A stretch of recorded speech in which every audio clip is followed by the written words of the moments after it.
Captain Sarah Chen stood at the edge of the firing range at Camp Pendleton, her fingers resting lightly on the barrel of her M40A6 sniper rifle. The California sun beat down on the desert training grounds, but she barely noticed the heat. She had been a Marine sniper for 8 years, with 2 tours in Afghanistan under her belt. At 32 years old, she had made shots that most men twice her size could only dream about. But today was different. Today, she was facing something she had never encountered in any combat zone. "Well, well, well," came a voice from behind her. "Look what we have here."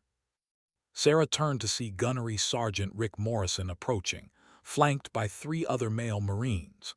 Morrison was a large man, barrel-chested and broad-shouldered, with a face that seemed permanently set in a sneer. He had been transferred to Camp Pendleton 3 months ago, and from day one he had made it clear what he thought of women in combat roles. "Morning, Gunny," Sarah said evenly, turning back to her rifle. Morrison walked closer, so close she could smell the tobacco on his breath.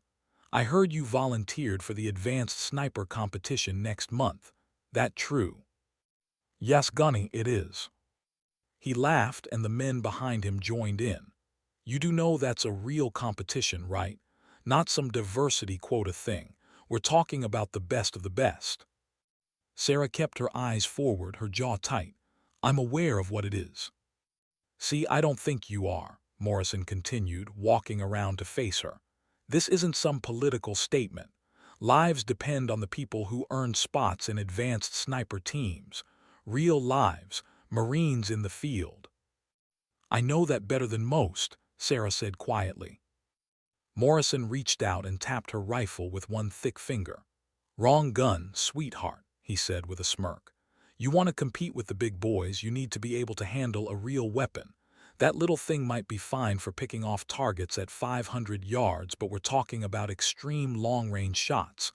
2,000 yards, maybe more. You need upper body strength. You need to be able to hold steady for hours. I need to qualify like everyone else," Sarah interrupted, her voice still calm but with an edge of steel. "Which is why I'm here training." Morrison's eyes narrowed. "You got something to say to me, Captain?" Sarah met his gaze directly. "Just that I intend to compete, Gunny, and I intend to qualify." He stared at her for a long moment, then laughed again. "You know what? Fine. I'll make you a deal. You make a 2,000-yard shot, standing up, no support, and I'll personally recommend you for the competition. Hell, I'll carry your gear for you." The other Marines laughed louder now. A 2,000-yard shot was difficult enough from a prone position with a bipod. Standing up, it was nearly impossible. The human body swayed too much. The slightest tremor, the smallest breath could throw off the shot by feet at that distance. "But when you fail," Morrison continued, "and you will fail, you withdraw your application. You admit that some jobs just aren't meant for women, no matter how much the politicians want to pretend otherwise. Deal?" Sarah looked at him for a long moment. Every instinct told her to walk away, to report him for harassment, to go through proper channels. But she also knew how that would play out. Morrison had friends in high places. She would be labeled a troublemaker, someone who couldn't handle the pressure. Other women coming up through the ranks would face even more resistance. "When do you want to see this shot?" she asked. Morrison's grin widened. "Friday, 1400 hours, right here, and I'll make sure plenty of people are watching. Wouldn't want you to think I was being unfair." He walked away, his entourage following. Sarah stood alone on the range, her hands trembling slightly, not from fear but from anger and something else, determination. That evening, Sarah sat in her small apartment off base, cleaning her rifle with practiced precision. Her phone buzzed. It was her best friend, Lieutenant Maria Garcia, also a Marine. "I heard what happened," Maria said without preamble when Sarah answered. "Morrison's running his mouth all over base. Sarah, you don't have to do this. That shot is impossible." "Maybe," Sarah said, running a cloth down the barrel of her rifle. "Not maybe, it is. I've been shooting for 15 years and I couldn't make that shot. Nobody could, not standing up. Sarah was quiet for a moment. My father could have. There was a pause on the other end of the line. Maria knew about Sarah's father. Everyone in the sniper community did. Master Sergeant James Chen had been a legend in the Marine Corps. A sniper with over 70 confirmed kills in Vietnam, he had later become one of the most respected instructors in the Corps. He had taught Sarah to shoot when she was 7 years old, starting with a .22 rifle in the woods behind their house in Oregon. "Your father was 1 in a million," Maria said gently. "He was," Sarah agreed. "But he also taught me everything he knew, and he taught me that the impossible is just something nobody's done yet." Sarah, "I have to try, Maria. Not just for me, for every woman who comes after me. Morrison needs to learn that we're not going away, we're not backing down, and we're just as capable as any man." Maria sighed. "Okay, then let's do this right. I'll help you train. We've got 5 days." For the next 4 days, Sarah barely slept. She was at the range before dawn and stayed until after dark. She practiced breathing techniques her father had taught her, learned to read the wind from the smallest movements of grass and dust, calculated elevation adjustments in her head until the numbers appeared in her dreams. But the standing shot was another beast entirely. From a prone position, Sarah could reliably hit targets at 1,800 yards. She had made shots at 1,900 in combat conditions, but standing up changed everything. "Your body is the weapon system's greatest weakness," her father had told her years ago. "The rifle is just metal and wood. It doesn't shake. It doesn't breathe. It doesn't have a heartbeat. You do. Master yourself and you master the shot." On Thursday evening, her last day of practice, Sarah stood at the firing line with Maria watching through a spotting scope. "Wind is 3 miles per hour left to right," Maria called out. "Temperature 72 degrees, humidity 40%. Sarah settled her breathing, feeling her heartbeat slow. She brought the rifle up, feeling its familiar weight. Through the scope, she could barely see the target at 2,000 yards. It looked like a tiny speck, shimmering in the heat waves rising from the desert floor. She adjusted for wind, adjusted for drop. The bullet would fall nearly 30 feet over that distance, arcing through the air like a baseball pitch. She exhaled slowly, finding the space between heartbeats where her body was most still. She squeezed the trigger. The rifle barked. The recoil pushed against her shoulder. Through the scope, she watched the bullet's vapor trail arc across the distance. "Miss," Maria called out, "high and right 6 inches." Sarah lowered the rifle, frustration building. 6 inches. After 4 days of constant practice, she was still missing by half a foot. "It's the breathing," Maria said, coming over. "At 2,000 yards, even the rise and fall of your chest from breathing is throwing you off." "I know," Sarah said. "Then you know it's impossible. Sarah, please, don't do this. Don't give Morrison the satisfaction." Sarah looked out at the distant target, barely visible in the fading light. Tomorrow, she would either make history or prove Morrison right.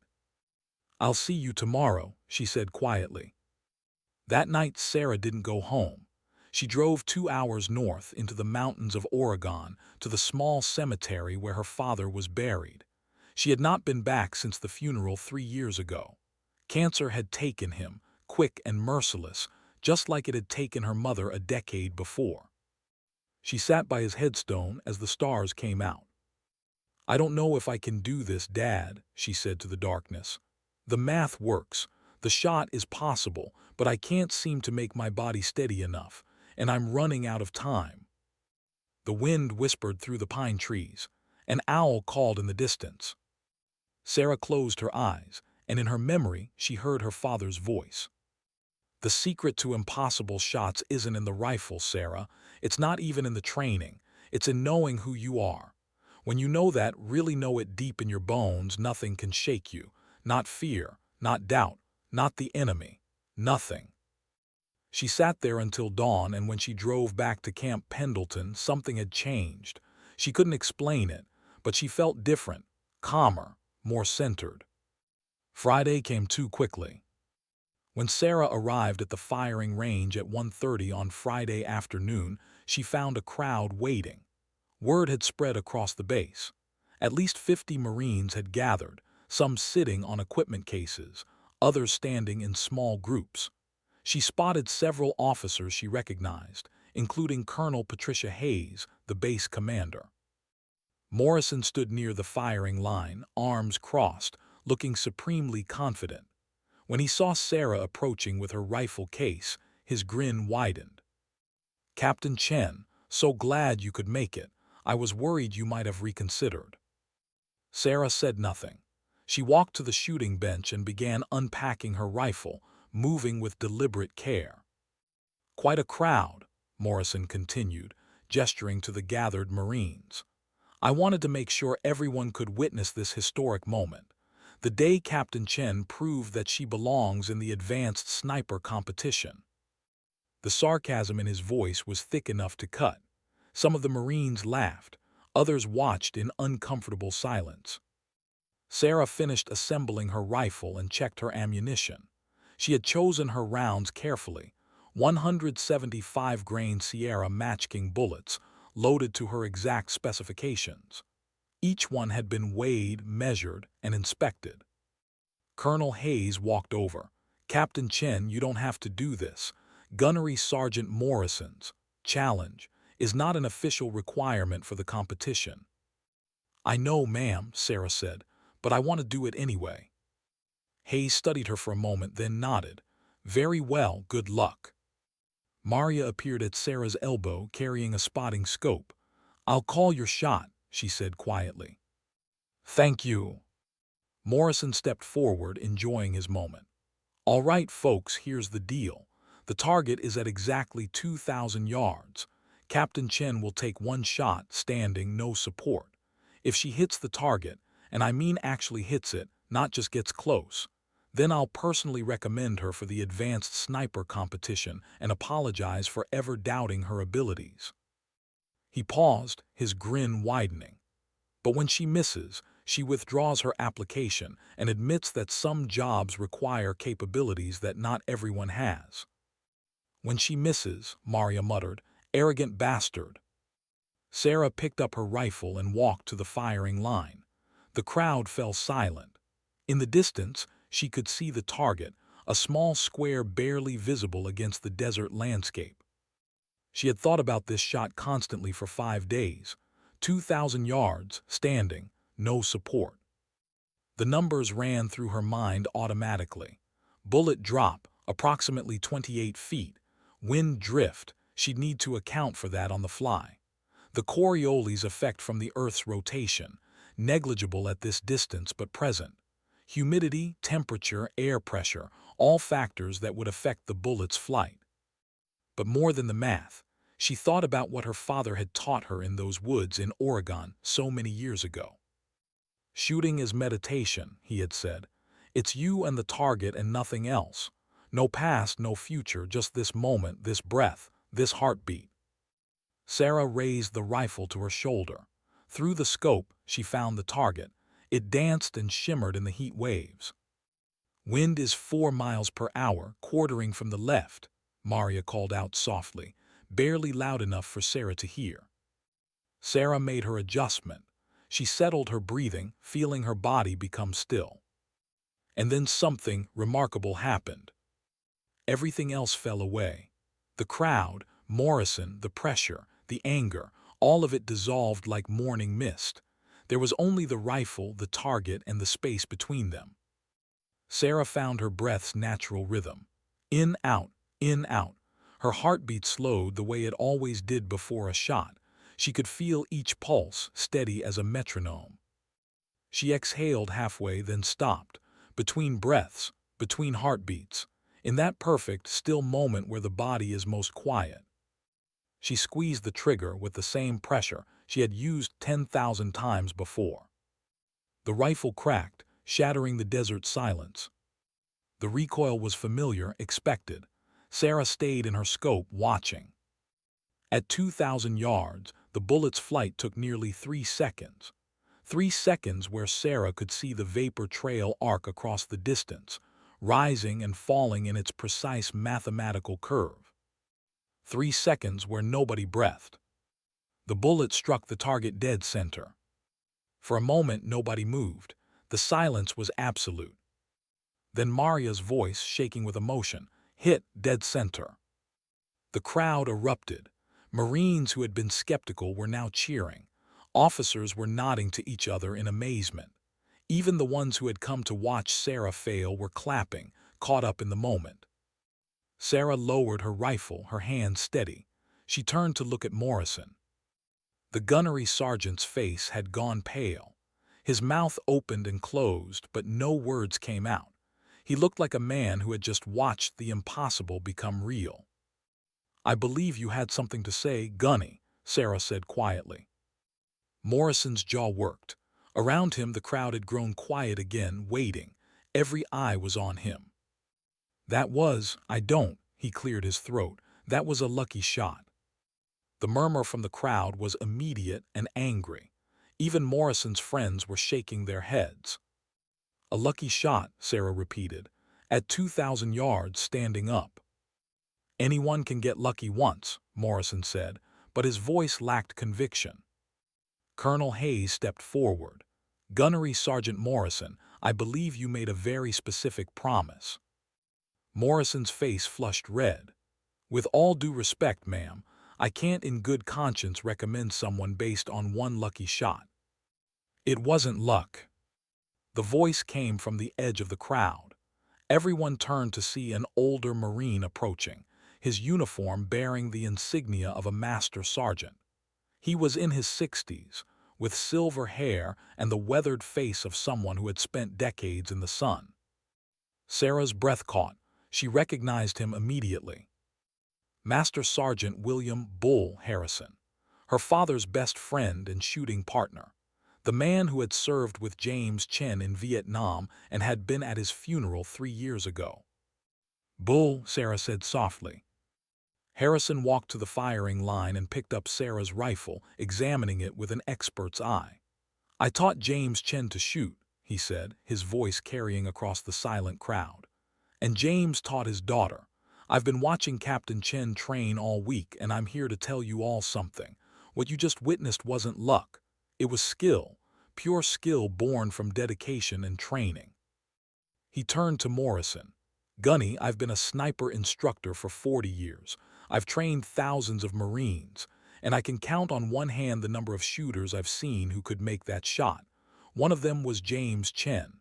Another was Carlos Hathcock himself. And now, Sarah Chen." Morrison's face was the color of a tomato. "Master Sergeant, I understand that you're friends with her family, but—" "I'm not done," Harrison interrupted, his voice hard. "I was also asked by Colonel Hayes to observe this challenge as an official witness, and in my professional opinion as a senior sniper instructor, Captain Chen has just demonstrated capabilities that exceed the requirements for the advanced sniper competition." He handed the rifle back to Sarah. "Furthermore, I'll be recommending that she be considered for the instructor development course. We need people like her teaching the next generation." The crowd broke into applause again. Morrison looked around, trapped. His friends had melted away into the crowd, leaving him standing alone. Colonel Hayes stepped forward.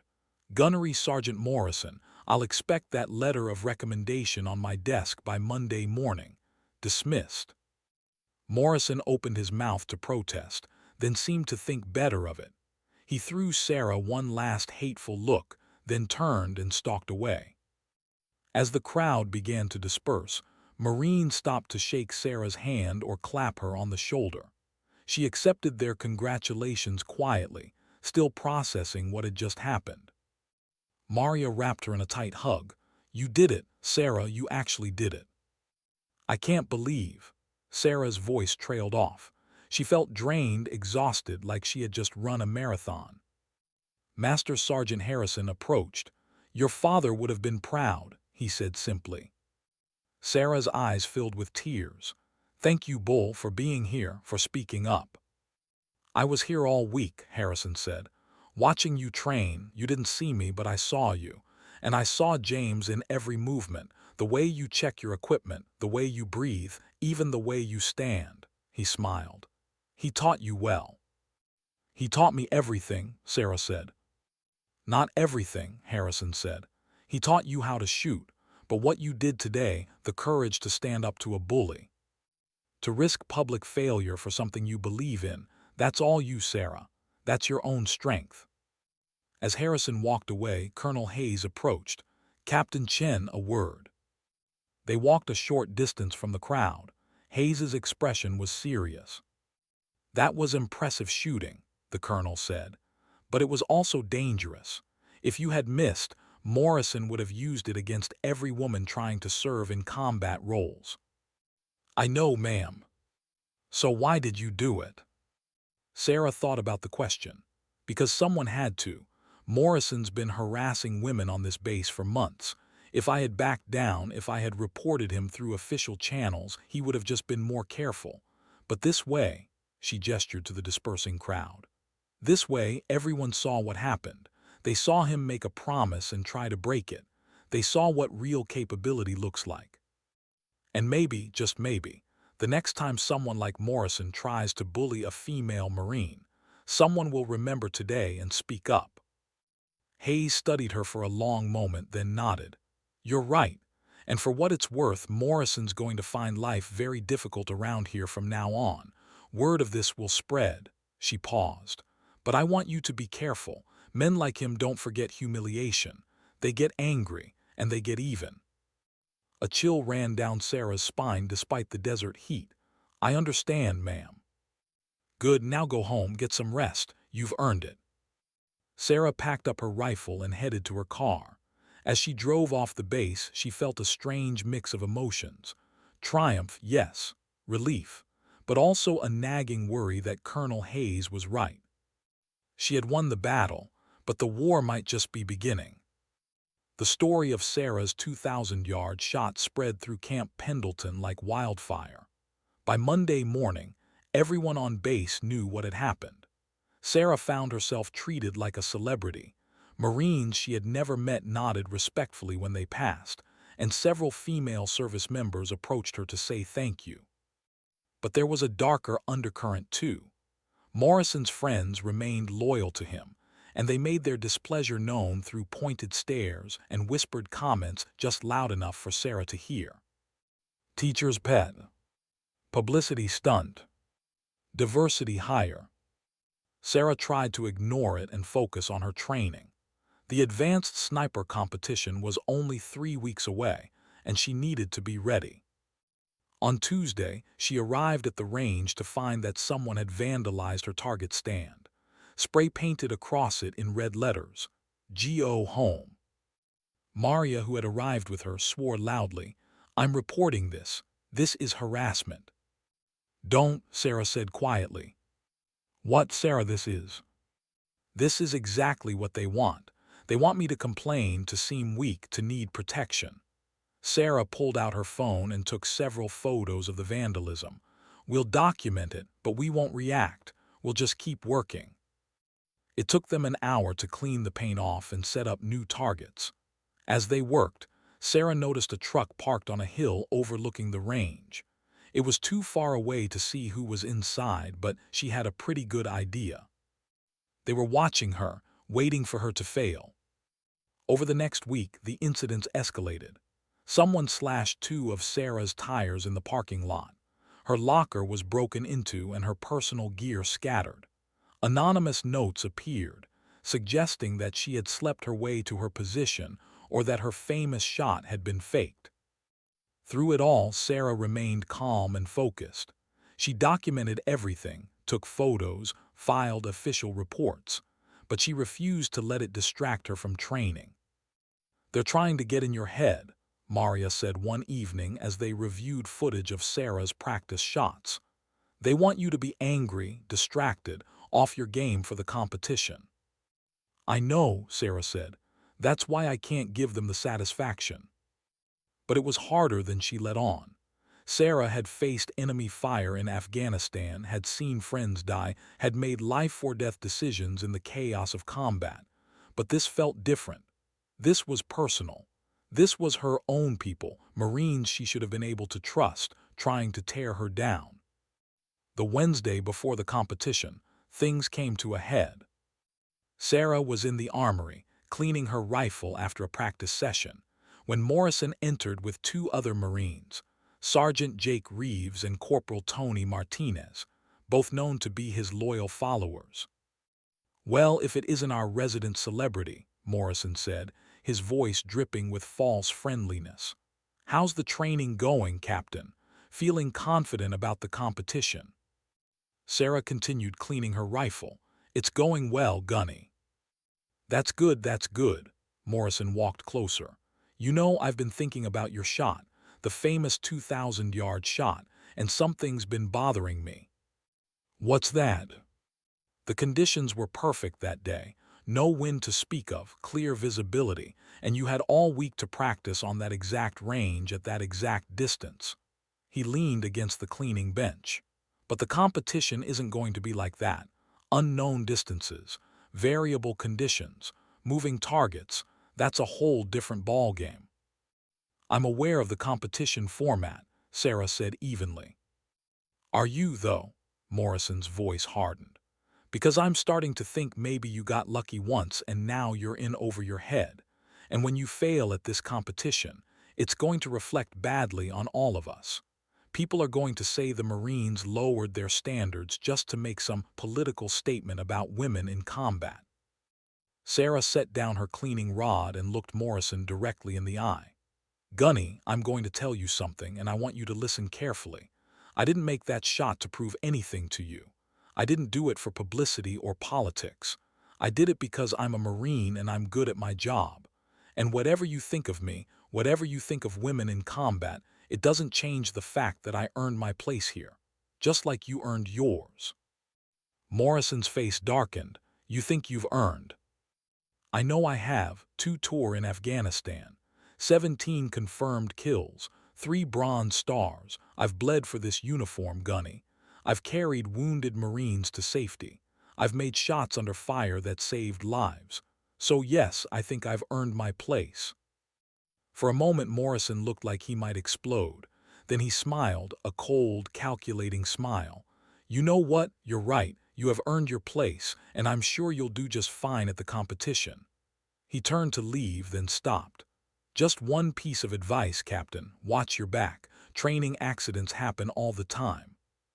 The threat hung in the air like smoke. Reeves and Martinez followed Morrison out, throwing Sarah hostile looks. Maria, who had been watching from the doorway, came rushing over. "Did he just threaten you?" "Nothing I can prove," Sarah said, her hands shaking slightly as she resumed cleaning her rifle. "Sarah, this is serious. We need to report this to Colonel Hayes." "And say what?" "That Morrison gave me some vague advice about training accidents. It's not enough. We need evidence of actual wrongdoing, not just words." That night Sarah barely slept. She kept thinking about Morrison's words. Watch your back. What did he mean? What was he planning? The next morning, she arrived at the range early for her final practice session before the competition. The sun was just rising, painting the desert in shades of orange and gold. She set up her targets and began her routine. The first few shots felt good, smooth, controlled, accurate. She was in her rhythm, in the zone. Then on her 4th shot, something went wrong. The rifle's recoil felt different, harder, sharper. A fraction of a second later, she felt a burning pain in her shoulder, and the rifle's scope slammed into her eye with enough force to knock her backward. Sarah hit the ground hard, her vision blurred with pain and blood. Her right eye felt like it was on fire. "Sarah," Maria came running from where she had been operating the spotting scope. "Oh my God, Sarah." Through her good eye, Sarah could see blood on her hands, could feel it running down her face. "My rifle," she managed to say. "Check my rifle." Maria carefully picked up the weapon and examined it. Her face went pale.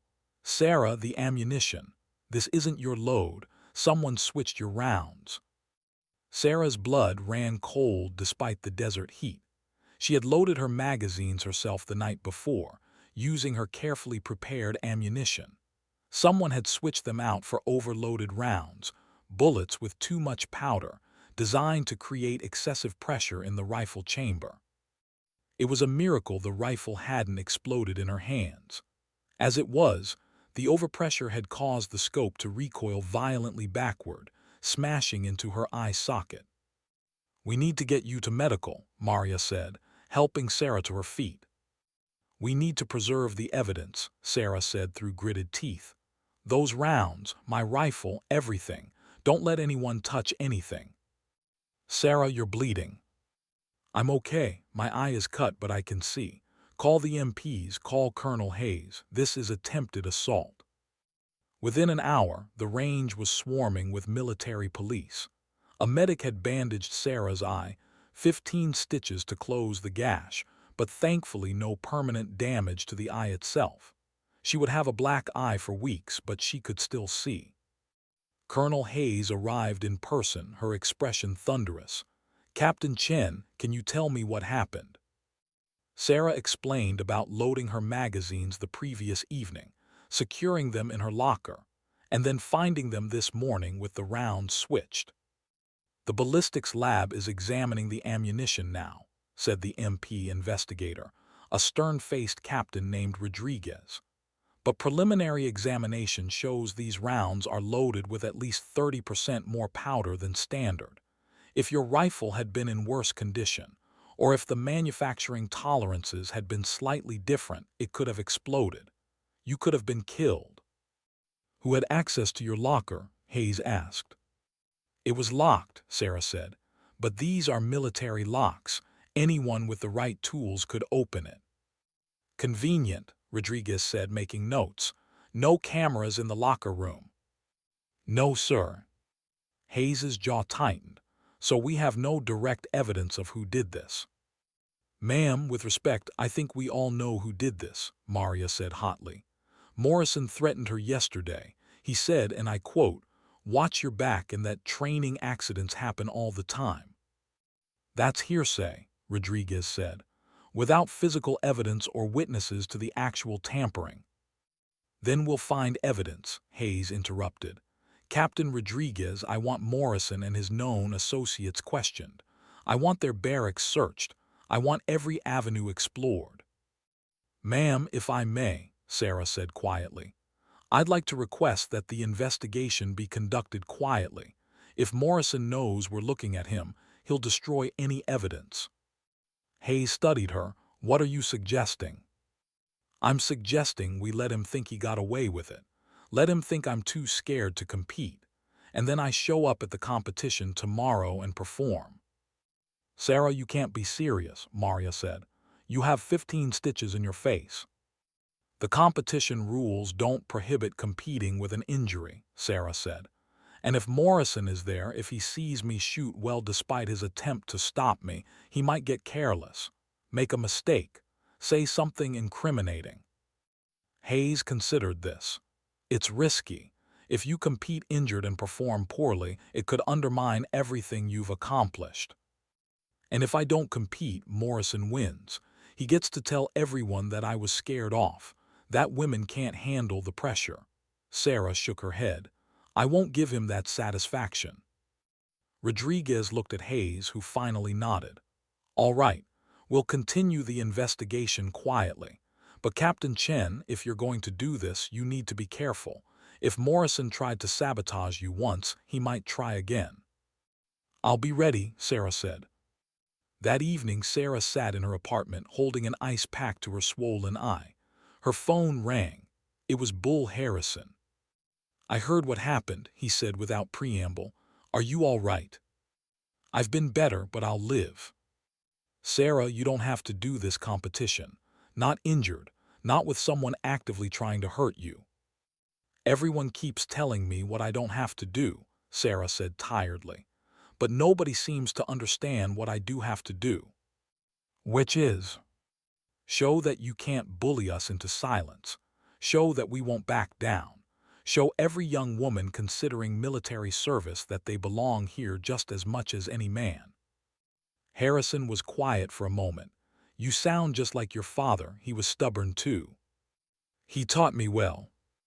"That he did. All right then. If you're going to do this, let's do it right. I'll be at the competition tomorrow, and I'll be watching Morrison like a hawk." After Harrison hung up, Sarah sat in the darkness thinking.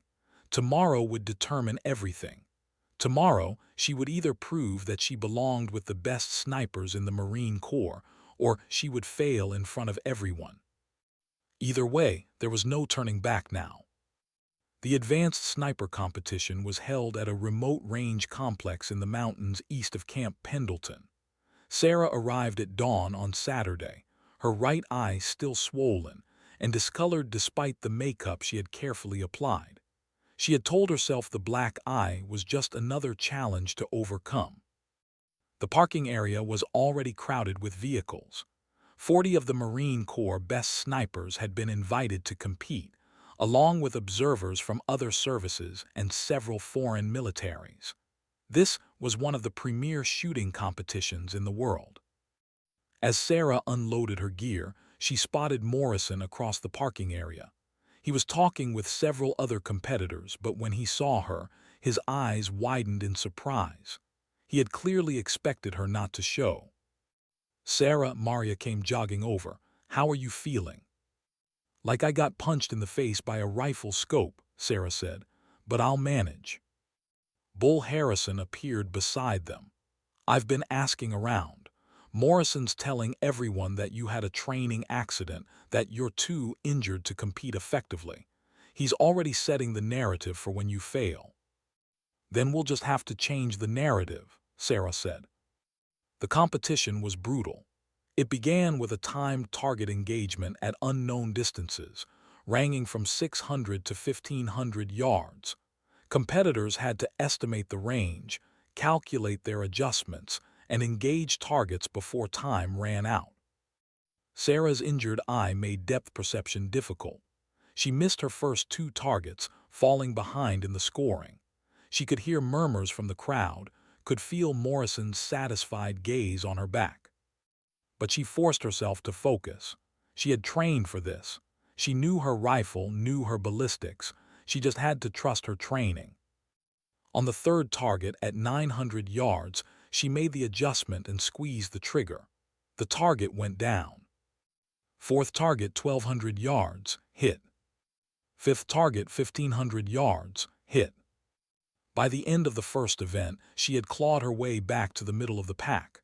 Not great, but respectable given her injury. The second event was even harder, shooting from unconventional positions. Shooters had to engage targets while sitting, kneeling, standing on one leg, even hanging upside down from a bar. It was designed to test not just marksmanship, but adaptability and physical fitness. This was where Sarah expected to struggle. The positions put strain on her injured eye socket, and pain shot through her face with each recoil, but she gritted her teeth and pushed through. Sitting position, hit. Kneeling, hit. Standing on one leg, miss. The pain had thrown off her timing. Hanging upside down, hit, though she nearly blacked out from the blood rushing to her injured eye. By lunch, Sarah was in 7th place overall. Morrison was in 2nd, just behind an Army Special Forces sniper named Captain Jake Morrison, no relation. During the break, Sarah sat alone, icing her eye and trying to eat despite her lack of appetite. Bull Harrison approached. "You're doing well," he said. "Better than anyone expected given your injury." "But not well enough to win," Sarah said. "The day's not over yet. The final event this afternoon is extreme long range. That's your specialty." Sarah nodded. The final event would be shots at 1,800, 2,000, and 2,200 yards from various positions. The scoring was weighted heavily. This single event could determine the overall winner. As Harrison walked away, Sarah noticed Morrison watching her from across the staging area. He was talking on his phone, his expression angry. When he saw her looking, he turned away quickly. Something was wrong. Sarah could feel it. She pulled out her phone and texted Maria, who was in the crowd. "Keep an eye on Morrison. Something's up." The final event began at 2 o'clock. The targets were set up across a valley, barely visible in the distance. The shooting positions were arrayed along a ridgeline, each one offering different challenges of angle and wind. The first position was prone, shooting downhill at 1,800 yards. Sarah settled into position, feeling the familiar rhythm of breath and heartbeat. Despite the pain in her face, despite her fatigue, this was where she lived. This was what her father had trained her for. She made the shot, hit. Position 2 was sitting, shooting across the valley at 2,000 yards with a strong crosswind. She calculated the wind drift, made her adjustment. Hit. Position 3 was the killer, standing, shooting uphill at 2,200 yards.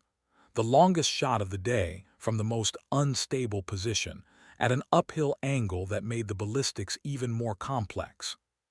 Sarah approached the firing line and looked downrange. The target was impossibly small, shimmering in the heat and wind. She could hear Morrison muttering behind her, just loud enough to carry. "No way she makes this. Not with that eye, not standing up." Sarah blocked him out.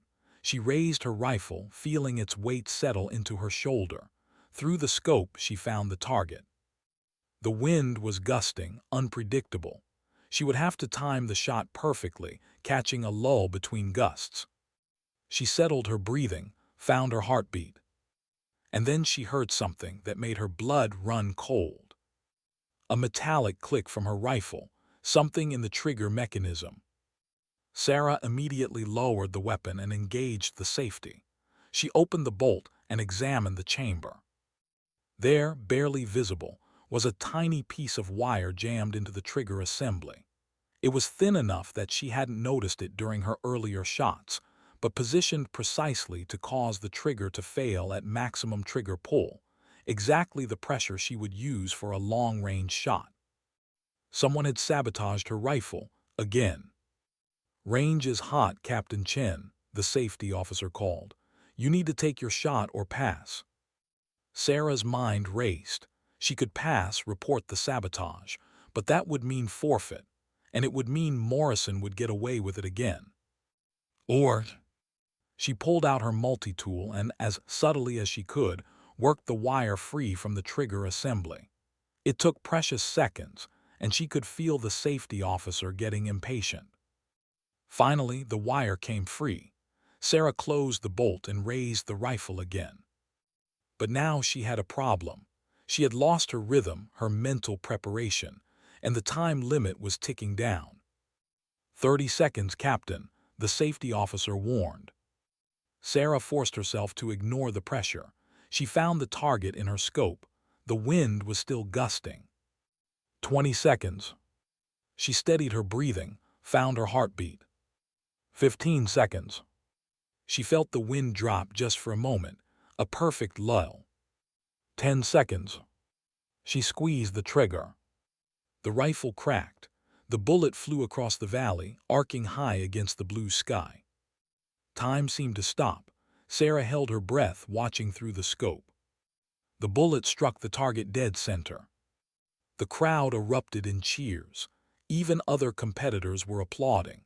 A 2,200-yard shot, standing with an injured eye under time pressure. It was extraordinary. But Sarah wasn't celebrating. She carefully preserved the wire she had removed from her trigger assembly and walked straight to Colonel Hayes, who was observing the competition. "Ma'am, I need to report another sabotage attempt," Sarah said quietly, showing her the wire. Hayes's face went hard. "When did you find this?" "Just now, right before my shot. Someone put it in my rifle during the lunch break." Hayes beckoned to Captain Rodriguez, the MP investigator. They examined the wire carefully. "This is brass wire," Rodriguez said. "Very thin, very deliberate. Someone knew exactly where to place it to cause a malfunction during a high-pressure shot." "Find out who had access to the rifles during lunch," Hayes ordered. But Sarah was watching Morrison. He had gone pale, staring at her like he had seen a ghost. He had expected her rifle to fail, expected her to be humiliated. Instead, she had made the shot anyway. The rest of the competition passed in a blur. Sarah's final score put her in third place overall, an impressive showing for a first-time competitor, especially one who was injured and had overcome 2 sabotage attempts. But more importantly, Morrison had finished fifth. He had lost to the woman he had tried so hard to destroy. As the awards ceremony concluded and competitors began packing their gear, Sarah noticed Morrison heading toward his truck alone. She followed at a distance, with Bull Harrison and Maria flanking her. Morrison was on his phone again, his voice angry. "I don't know how she did it. The wire should have jammed the trigger. No, I was careful. Nobody saw me. Look, we need to." He stopped abruptly when he realized Sarah was standing 10 feet away, her phone held up, recording. "Keep talking, Gunny," Sarah said quietly. "Please, tell your friend how you sabotaged my rifle, how you switched my ammunition yesterday, how you've been harassing me for months." Morrison's face cycled through shock, rage, and finally fear. He could see Captain Rodriguez approaching with 2 other MPs. "You can't prove anything," Morrison said, but his voice shook. "Actually, we can," Rodriguez said. "We found brass wire in your truck that matches the wire removed from Captain Chen's rifle. We also found residue from rifle powder on your hands that matches the overloaded rounds from yesterday. And now, we have you on recording discussing the sabotage." Morrison looked around wildly like a trapped animal. Then his shoulders sagged. "She doesn't belong here," he said quietly. "Women don't belong in combat. I've seen men die because command put unqualified people in positions they couldn't handle. I was just trying to prove." "You were trying to justify your prejudice by destroying someone's career," Colonel Hayes said, appearing beside Rodriguez. "Gunnery Sergeant Morrison, you are under arrest for assault, sabotage, and conduct unbecoming, and I'll be recommending your court-martial." As the MPs led Morrison away, Hayes turned to Sarah. "Captain Chen, I owe you an apology. We should have stopped this sooner." "You couldn't have known how far he would go, ma'am." "Perhaps, but we knew he was a problem." Hayes paused. "For what it's worth, what you did today, competing injured, overcoming sabotage, and still placing third against the Corps' best shooters, that's going to be remembered, and not just by me." Over the next few weeks, the story of what had happened at the competition spread throughout the Marine Corps. Morrison was court-martialed and dishonorably discharged. 2 of his accomplices, Reeves and Martinez, received lesser punishments but were also removed from the Corps. But more importantly, the conversation began to change. Female Marines who had been quietly enduring harassment began to speak up. New policies were implemented to protect whistleblowers, and the number of women applying for combat roles increased dramatically. 3 months later, Sarah stood in front of a class of new sniper students at Scout Sniper Basic Course. 20 eager faces looked back at her, 5 of them women. "My name is Captain Sarah Chen," she said, "and I'm here to teach you that impossible is just a word that means not yet done, not cannot be done." She thought of her father, of the woods in Oregon, of the lessons learned through years of practice and dedication. "Shooting is about more than hitting targets," she continued. "It's about discipline, focus, and the courage to stand your ground even when everyone tells you to back down." Her eye had healed, leaving only a small scar that she wore like a badge of honor, a reminder that the hardest battles aren't always fought against enemy combatants. Sometimes they're fought against the people who should be on your side. "The Marine Corps doesn't need shooters who look a certain way or fit a certain mold," Sarah said. "We need the best, period. And if you're willing to put in the work to push through the pain and the doubt and the people who tell you that you don't belong, then you can be the best." One of the female students raised her hand. "Ma'am, is it true you made a 2,000-yard shot standing up?" Sarah smiled. It's true, and you know what? I'll teach you how to do it too, because that's what we do here. We take the impossible and make it routine. After class, Bull Harrison approached. James would be proud, he said, not just of your shooting, but of what you've become, a teacher, a leader, someone who makes the Corps better by being in it. I learned from the best, Sarah said. Yes, you did, but you've also become something your father never was. What's that? Harrison smiled. A symbol, a reminder that courage isn't about being the biggest or the strongest. It's about standing up for what's right even when it's hard, especially when it's hard. That evening, Sarah visited her father's grave again. She placed her third-place trophy from the competition against the headstone. I did it, Dad, she said to the quiet cemetery. I proved that I belong, that we all belong. The wind whispered through the pines, and Sarah could almost hear her father's voice. I never doubted you, Sarah, not for a second. As she drove back to Camp Pendleton, Sarah thought about the road ahead. There would be more competitions, more challenges, more people who doubted her abilities. But she was ready. She had proven that impossible was just another target waiting to be hit. And Sarah Chen never missed. 6 months later, Captain Sarah Chen became the first woman to win the Marine Corps Advanced Sniper Competition outright. She did it with a record-breaking score that included another standing shot at 2,000 yards, this time in high winds and rain. When reporters asked her secret, she simply smiled and said, "Good training, good equipment, and the courage to take the shot." But those who knew her understood the real truth. She had succeeded because she refused to let anyone define her limits except herself.